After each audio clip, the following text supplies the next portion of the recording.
बिस्मिल्लाहिर्रहमानिर्रहीम। अस्सलाम वालेकुम। बिल्ली की पैदाइश का हैरत अंगेज़ राज।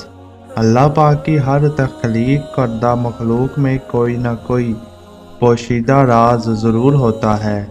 बिल्ली को पैदा करने की अल्लाह की हिकमत कुछ यूँ है कि जब हज़रत नूह अलैहिस्सलाम की कौम पर पानी की सूरत में सैलाब का इज़ाब आया तो अल्लाह ताला ने हज़रत नूह अलैहिस्सलाम को कश्ती बनाकर इसमें सवार होने और हर जानदार और परिंदे का एक एक जोड़ा कश्ती में महफूज करने को कहा।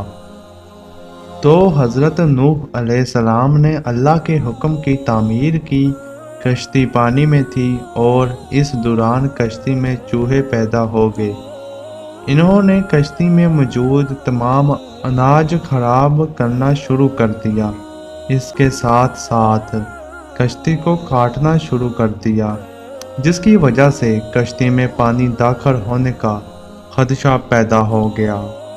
तब हज़रत नूह अलैहिस्सलाम ने अल्लाह ताला से दुआ की कि ए परवरदिगार, मुझे इन चूहों से नजात दिलाओ। इस वक्त अल्लाह अज़्ज़वजल ने हज़रत नूह अलैहिस्सलाम को हुक्म दिया कि कश्ती में मौजूद शेर की पीठ पर हाथ फेरो। जब नूह अलैहिस्सलाम ने शेर की पीठ पर हाथ फेरा तो शेर को ज़ोरदार छींक आई और इसके नाक के दोनों नतनों से बिल्लियों का एक जोड़ा नर और मादा कश्ती में गिर पड़ा, जिन्होंने कश्ती में सारे चूहों का सफाया कर दिया।